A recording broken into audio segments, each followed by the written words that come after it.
I'd like to ask the young ladies here, are you here to talk to us during the good of the cause? Okay, so we have 2 more budget presentations scheduled. However, we're just concerned with you getting home earlier rather than later. And I know that I have 2 administrators who are absolutely wonderful and will not mind waiting a little longer to get the kids home, and that's greatly appreciated. So we're going to go into the good of the cause now. The Board of Education recognizes the value of public comment on educational issues, the importance of providing an opportunity for the public to express themselves. Individual comments are limited to 5 minutes. Board members of the public are reminded this is a public televised meeting of the board, and to protect the privacy of all students and staff, concerns regarding individual students and staff members should generally be addressed by first meeting with the appropriate administrative staff. So is there anyone wishing to speak to the board?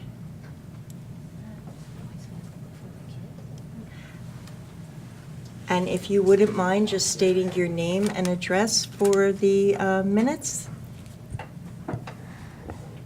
Hi, my name is Madeline Arno. I live on 1 Saratoga Court. I am in student council and I represent Miss Curtis's 3rd grade class at Warrenstoffer. The students love lunch, and the purpose of lunch is that kids eat so they get nutrition and energy to help them throughout the school days. This year I transferred from Lawrenceburg to Warrenstoffer. A couple of years ago when I was at Lawrenceburg, they had Domino's pizza.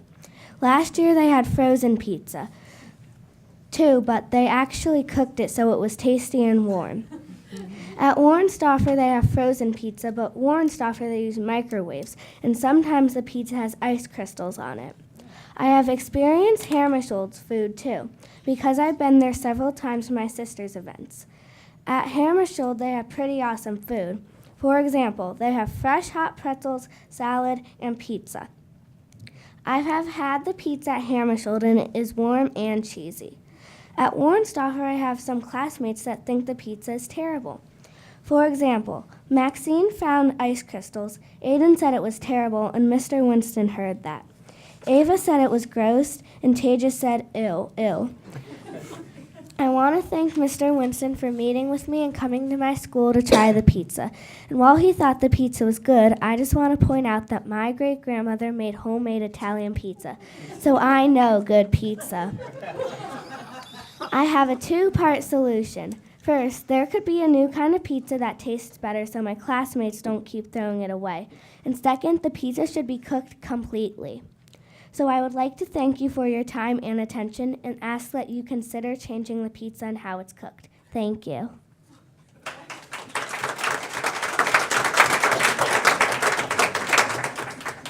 Dr. Valesky? No, we understand the concerns. We have investigated, and we do believe that we have not had any situations lately, I believe, where we've had what you experienced, where the pizza might have had ice crystals in it or it wasn't completely cooked. So we are working very hard to make sure that's done correctly every single day, so you get fresh, hot food, and it tastes good too. But it can't duplicate your grandmother's pizza. But you brought it to our attention, and I give you a lot of credit for doing that. You know, a lot of people aren't happy about things, and they just kind of grumble, but you did something about it, all of you, and that's great. You advocated for yourself, and pizza's awesome. Bad pizza should just not be ever eaten. So, we'll talk to the staff at Warrenstoffer. We'll see if there's any issue that we can possibly rectify. We ask that you bear with us. Yeah, we've already looked into it. Yeah, and, give us time to do our homework and see what's going on, but thank you so much for coming. President Baker, could I just mention one thing? Oh, please. Because this young lady had approached me on election night. Less than approached, she lobbied me on election night and told me what was going on. I just kind of, brushed it off, just a precocious kid. Oh, no. She followed up with my card with an email and asked for an appointment with me in my office. All right, so she showed up with her dad, right on the 12th floor of Tower Center, with notes in hand, with a pad and she presented a case that was better than a lot of my clients. Hopefully they're not watching. And she's just so articulate as a third grader, and her attention to that. And I really do believe it speaks to the education of our township. Leadership, caring, an advocate, speaking their mind in a very respectful way. So for that, I'm very hopeful with the future with a young lady like you. So very nicely done. I'm going to make a big leap here, but might see you in that chair someday. Yeah, she's like, yeah, she's measuring it. Yeah. Thank you again. Next. Good evening. My name's Donald Simons. I live on River Road.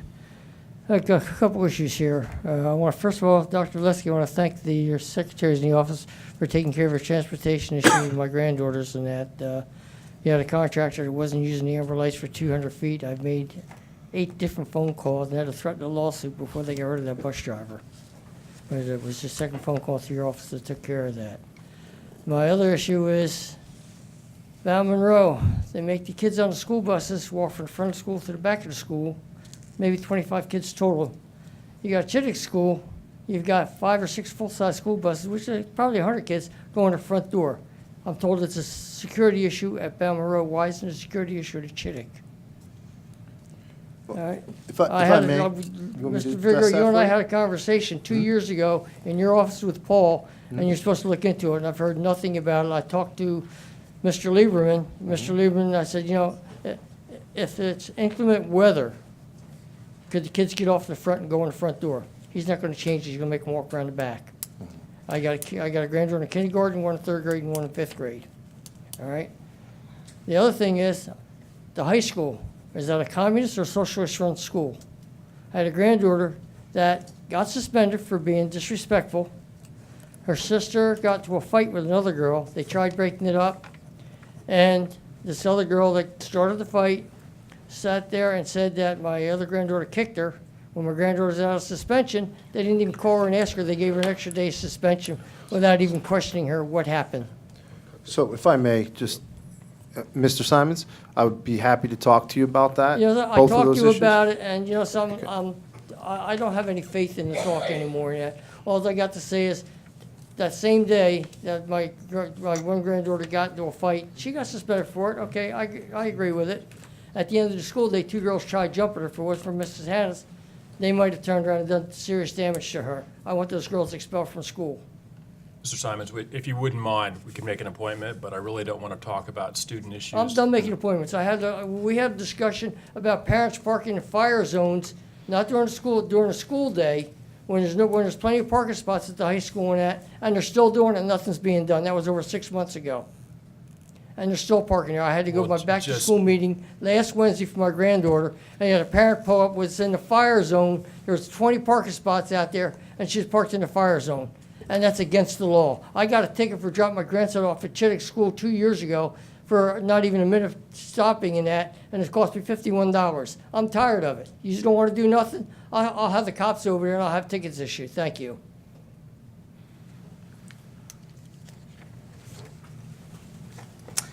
Is there anyone else wishing to address the board?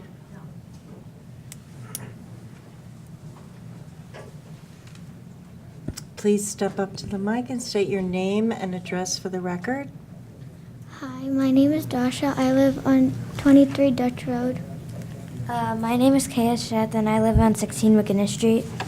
As you may remember, we came to you in November to talk to you guys about our styrofoam trees at our school. And we have already had a meeting with Dr. Valesky. We have handwritten a letter to the governor. And we are going to write to the town council and the senator of New Jersey. We are from Warrenstoffer Elementary School, and we are both representatives in Student Council and Save Club in our school. We came here because we would like to ask you, since we last came here, we would like to know what action has been taken to help us with our movement to ban styrofoam trays.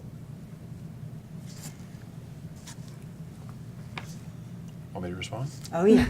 All right. So we have undertaken an investigation, and Mr. Crotchfeld, who is in the back, who heads our child nutrition services, has been working hard with vendors who supply what they call compostable trays. They're not styrofoam trays. But what we have discovered is that in reality, the compostable trays are not being recycled. So once they leave our facility, even though they are compostable, they end up in a landfill somewhere because there isn't a mechanism to really return them to the environment the way they were designed.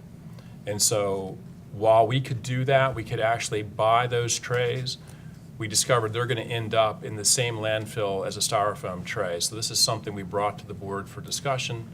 But Mr. Crotchfeld, did I miss anything?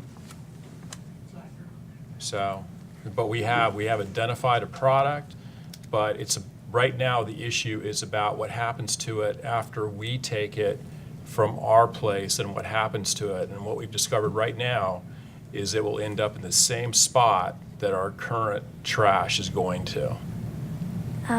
We have another question. So we also have a question. When are we going to start to recycle in our schools? Well, recycling is part of a statewide national initiative, and part of the issue is that the recycling centers aren't geared up to do what recycling is that we typically know of.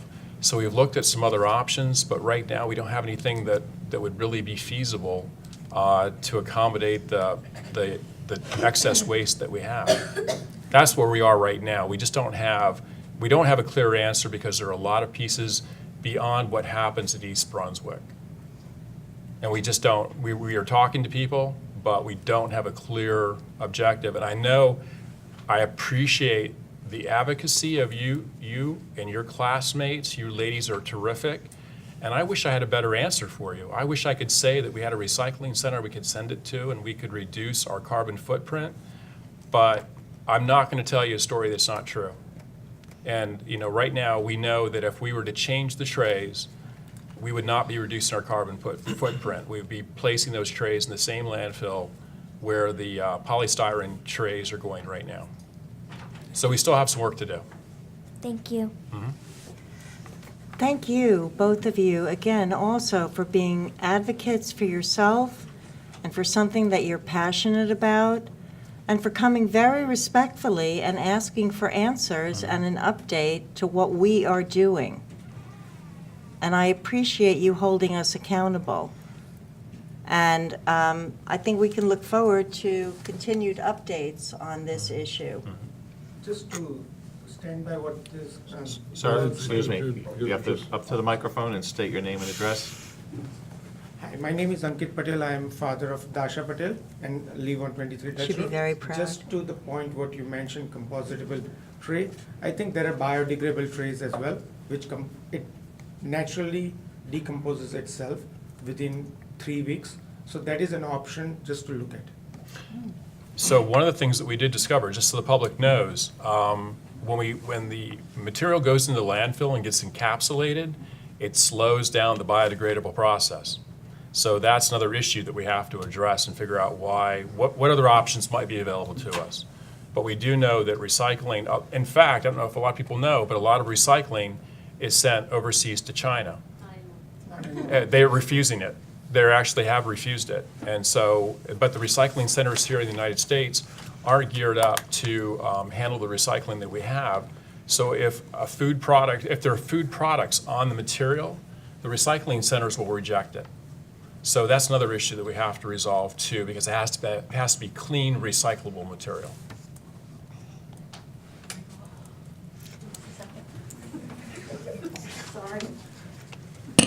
Hi, Adriana Sarah Pacillo. I'm a teacher at Warnsdorfer. Do you want my address? Do you need 6 Birch Lane, Colts Neck? I think what the girls were asking, it's not just the styrofoam trays, it's also recycling in general, cardboard and paper. So that is another issue that we're just not, everything is, the garbage man is just coming and taking the dumpster with the cardboard and paper. So Styrofoam, I know it never decomposes, but we can recycle the paper. So that's my question. We're not recycling the paper in the dumpsters. Even if we separated it, our facility, it is getting commingled down the line. And so this is a discussion we have to have with other people outside of the school district as well. Okay, all right. So right now, I guess our best bet is just to keep reducing, or I don't know what to do. Absolutely. Reducing is certainly an option we have control over. Right. But we're not going to stop because this. They can't recycle paper and cardboard? We're discovering that it's being commingled. Okay, So that's the issue that we cannot control. We can Okay. separate it at our facility, but once it's picked up, it is being commingled outside of our facility. That okay, happens at my house. I break things up and, my bottles and cans are in one thing, and my paper and cardboard in another, and I wash the garbage bin, throw it in the same truck. right, okay. Thank you. So, but I will tell you, and young ladies, I will tell you, this is not something we're going to give up on because we understand its importance. Thank you. Thank you so much, and thank you for waiting so Oh, patiently. no problem. Thank It's just, you. Interestingly, I didn't know people were going to talk about this, and I'm talking about it too. And it's a perfect segue. But anyway, my name is Catherine Nguyen. I live on Old Tenant Court, and I have 2 children in Warnstoffer. I've spoken here several times expressing my concern about the school's ignorance about plastic pollution and what this is teaching our children. This started with an email back in July of 2018. There was no kind of follow-through on that, even after a few calls.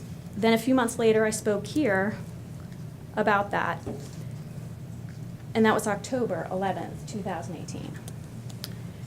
And then I also was concerned about the plastic bottle usage at the school, because that is a huge environmental crisis. And so I did a Facebook fundraiser, and within days, people gave tons of money, buy them the bottles, let's get it done. And people got the bottles. So when I inquire about this to anyone involved in the lunch service, they say we're working on it. Makes me happy. However, a few weeks ago, I was given this from a concerned student who is not my child at Warnstoffer School. This is an overpackaged orange. It has its own peel. It needn't be in a plastic container. She saw the sad irony as she attended an assembly on pollution prevention, which even focused on the reduction of plastic consumption, and then went to lunch in the exact same auditorium and was given this at lunch. And she gave it to me. It troubles me beyond greatly that the school teaches one thing and then practices the exact opposite, especially because plastic pollution is a growing issue that is compromising their future. I've studied this and focused on this issue since before July 2018, when I addressed this in an email. By focusing on this for a year, I have obtained many contacts who are familiar with a reduced waste lunch program. In fact, there are contacts I have who have experience and connections in Portland, Oregon, which is much farther along than East Brunswick, New Jersey, on waste management at schools. I've asked Mr. Satari, the principal of Warnstoffer, and Mr. Crotchfeld, the head of food and nutrition, if I can assist in any way in helping expedite this critical reform. Unfortunately, the requests have been denied. I understand their concern about not allowing an unverified person analyzing a student lunch program. I'm here tonight to request the school board might reconsider. Often, problems like this can be corrected by tweaks in the system on all fronts, in small yet measurable ways, being certain to accommodate all the obligations required by all parties and within budget. Besides focusing on this issue for over a year and obtaining valuable information and contacts, I'm a New Jersey certified science teacher and have worked at public schools in New Providence and Berners Township, so I'm aware of constraints that the schools have at lunch programs. My mother was a home economics teacher, and through her, I've learned a lifetime of nutrition and am very comfortable with the subject matter. One thing I've requested is to see an elementary school lunch service. I would like to do this simply to see how it is run so that I could suggest possible changes in the system that would benefit everyone involved. I hope to act as an ombudsperson to connect the dots that lie outside others' domains and have them, I hope to act as an ombudsperson to connect the dots that lie outside others' domains and have led to the continued stagnation of this issue. I hope to observe, analyze, and propose solutions to the Board of Education. And that is my appeal for tonight.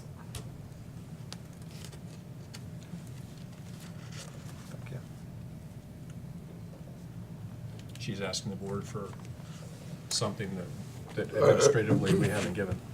So you have a professional food service that is managed. We take this information and we give it to administration to oversee and look into. We've already reported that they're looking into that. We can't have people, because you have privacy rights with students. So when visitors come into the school, they're there for a specific purpose, i.e. visiting parents, teaching children, putting on presentations, etc. So we can't have parents coming in to act as ombudsmen. We're aware of the situation. The board has indicated that they're looking into it. Dr. Valesky's indicated, Joe Crotchfield's indicated that they're looking into it. So, and we'll bring that to their attention. But that's about what we can do. Okay. Thank you. I'm just going to mention that if such a position were to open up, I would submit my resume and application. All right. Thank you. Thank you.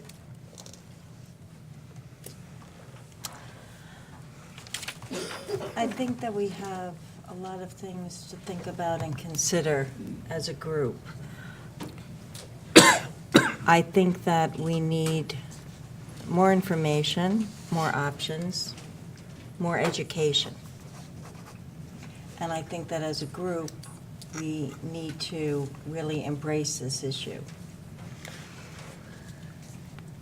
Give us a little time to become a little more educated, and we can discuss this as a group. I know that you've been bringing this to us for a long time, and I'm speaking to both of you. I'm not, and to all of you.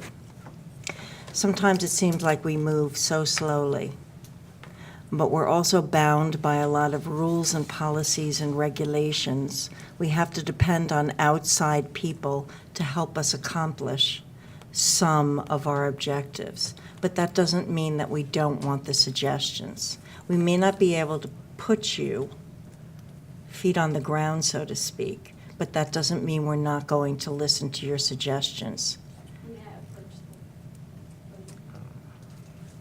Yes.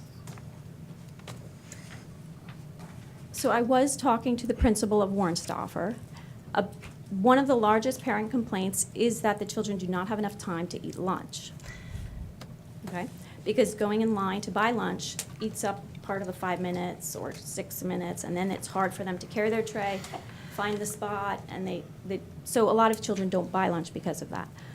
One option, and this would be something, and this is why I'd like to just watch a school lunch, no cameras, no nothing. I'm not after any student. My children go there, so whatever. But I was trying to tell him that, if the class sits at one table anyway, maybe they could take the lunch buying at attendance, and then instead of having the food service where people pick up the tray, it's already at the table. And there are other things like that. And the principal at Warnstoffer was kind of getting on board with this, but then he wanted me to ask permission to come and see anything, and then, of course, that's where it stopped. And the other thing is, these are outside-the-box thinking. It's not just replace a tray.